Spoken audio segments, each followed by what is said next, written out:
नाम सद्गुण धाम जिसका ओम सर्वाधार है। भूरे भुवः स्वः कपित जैसे जगत का करतार है।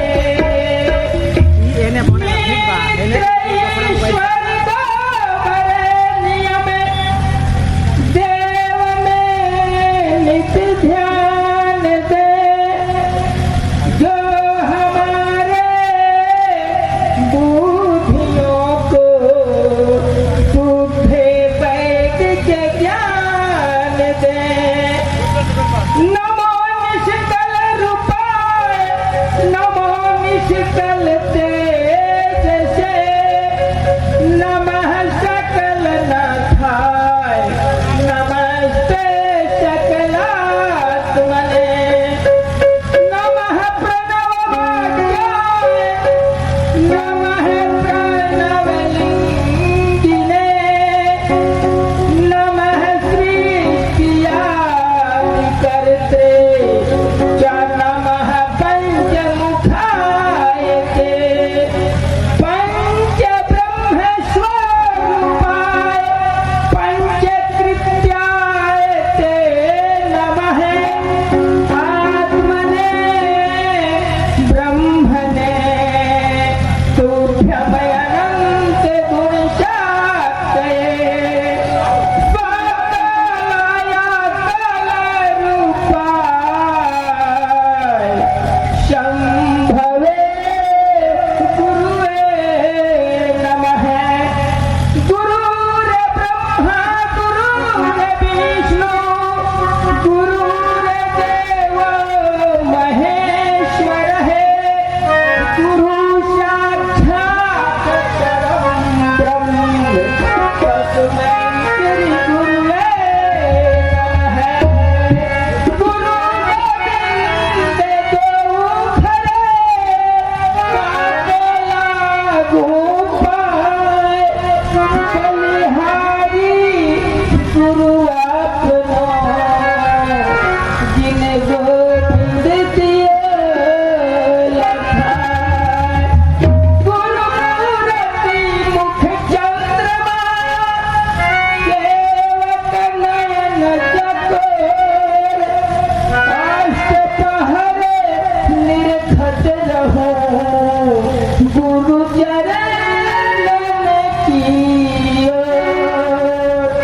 प्रेम से बोली यज्ञकर्ता भगवान की। इस ग्राम के मेरी माँ बहने सज्जन शिव भक्त आप एक नई मिसाल पेश कर रहे हैं। इस तरह के महारुद्र यज्ञ का आयोजन करके इसके लिए मैं इस यज्ञ करता भगवान को बार बार कोटि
इसमें हवन यज्ञ,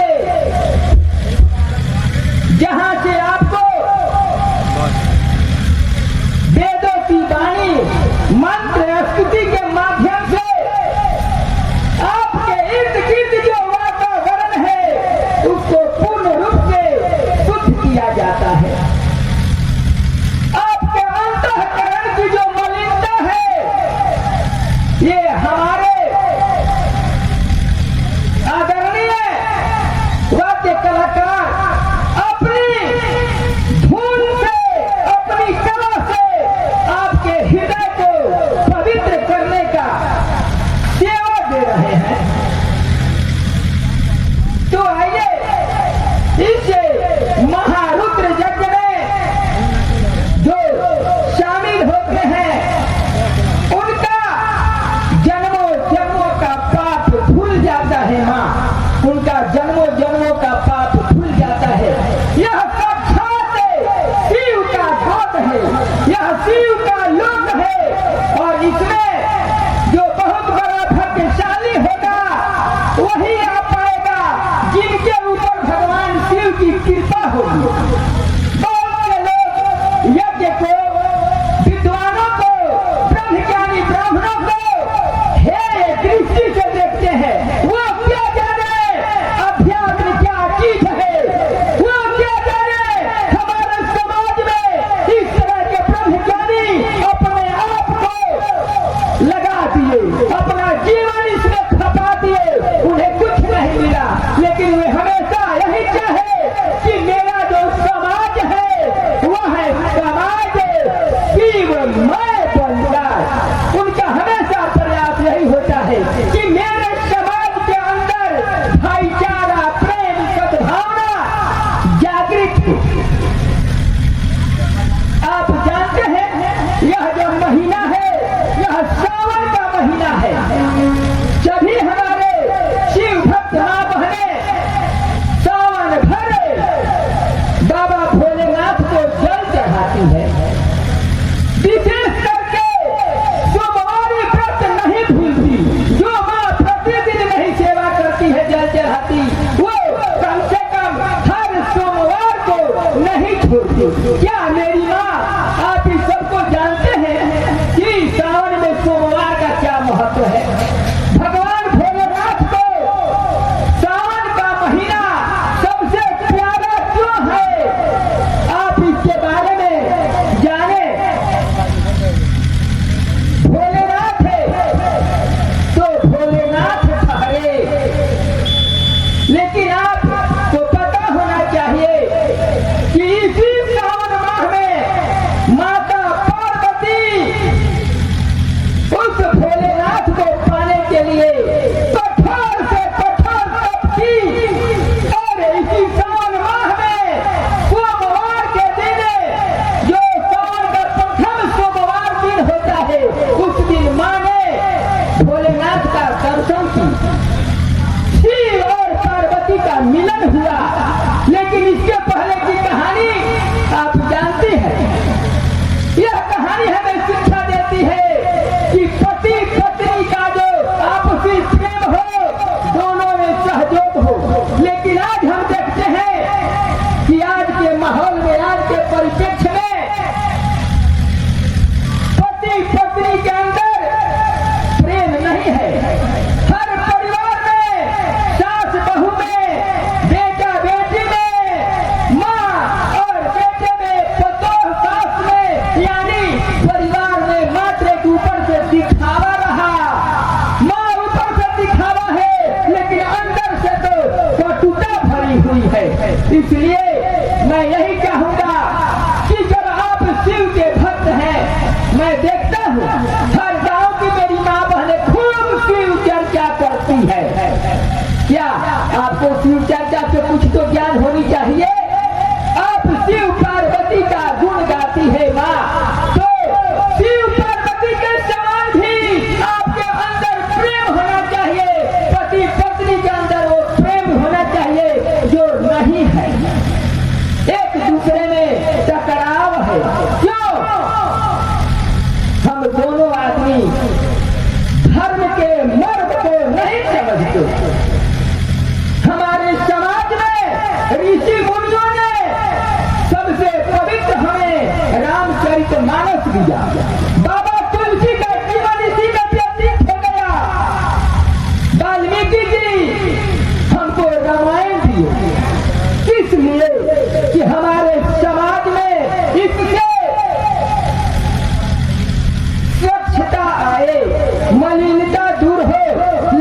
अब देखिए आज के वर्तमान समाज में असामाजिक तत्व जो है बढ़ता जा रहा है। माँ पार्वती इस जन्म के पहले जब सती थी तो उसने भी भोलेनाथ पर विश्वास नहीं की और राम जी को जांच करने चल दी। भोलेनाथ समझ गए कि जब मेरी पत्नी होकर के मुझ पर विश्वास नहीं करती है तो इसका तीनों लोग में कहीं भी इसका ठहराव नहीं है। और वही हुआ। माँ सती गई राम जी की परीक्षा लेने के लिए जंगल में, जहाँ राम जी चिल्ला रहे हैं, अपनी सीता को ढूंढ रहे हैं, कहते हैं सीते सीते सीते। पागल है सीता के लिए। एक प्रेम वो देखिए कि जहाँ पत्नी नहीं तो राम का प्राण निकल रहा है और ढूंढ रहे। उसी अवस्था में पार्वती गई सीता का रूप धारण करके और जा करके खड़ी हो गई रास्ते पर।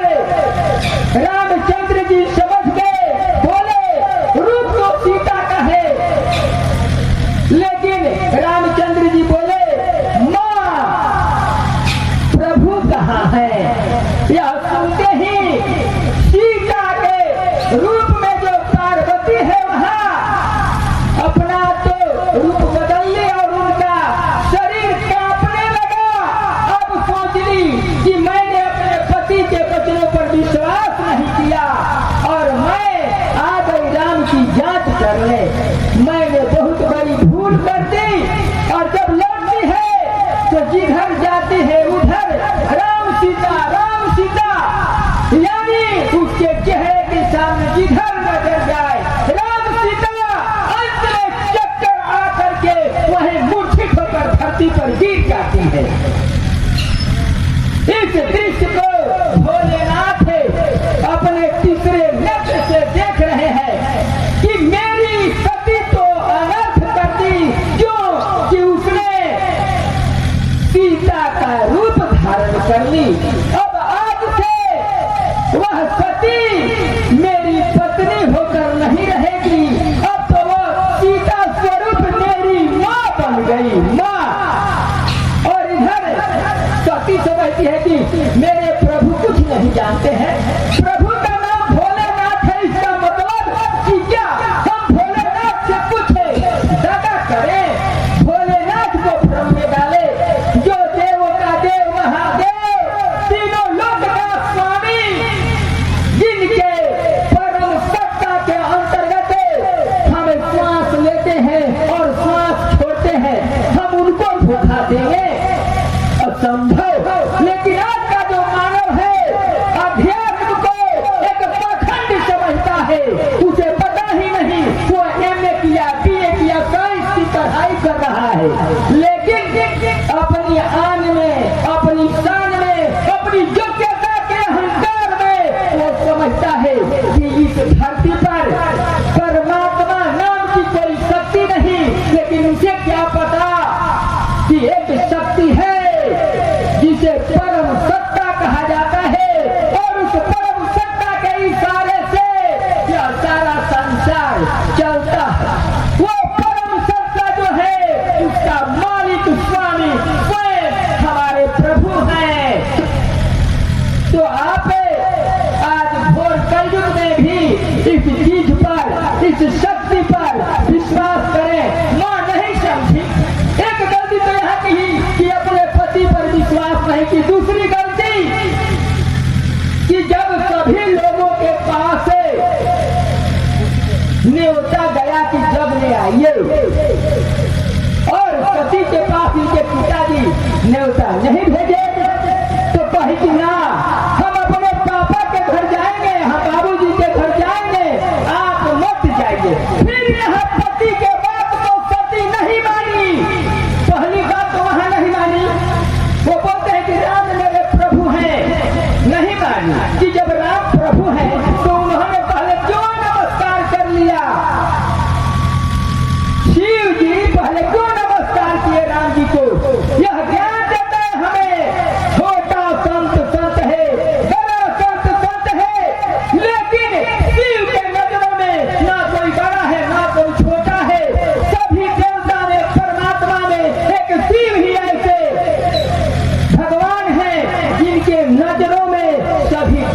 है, जो समदर्शिता दिखाते हैं, जिनके अंदर समदर्शी भाव है, जिस नजर से दानव को देखते हैं उसी नजर से देवता को भी देखते हैं, उसी नजर से हम सभी शिव भक्त रूपी मानव को भी हमारे भोलेनाथ देखते हैं।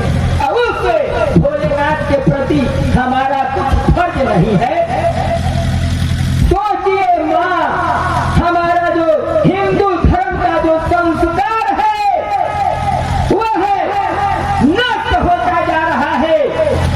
आज देश जूझ रहा है, लोग अपनी अपनी मन के अनुसार अपनी कृतियां बना करके हमारे समाज का शोषण कर रहे हैं। लेकिन वो सोचे कितना जिंदगी दो पल की है, एक पल मुस्कुरा ले, पता नहीं किस पल शिव तुझे डाले। तो आइए, वो माँ अपने मैके गई, कोई नहीं पूछा, सब उससे अपना मुंह फेर लेते हैं। इनको न्योता नहीं दिया गया था। राजा दक्ष शिव को कुछ नहीं समझते थे, वो बोले मैं तो कपूर हूँ, शिव मुझे आकर नमस्कार करे। लेकिन उसे क्या पता कि यह एक भोले बाबा की एक लीला है। उस तरह का अहंकार हमारे अंदर भी भर जाता है।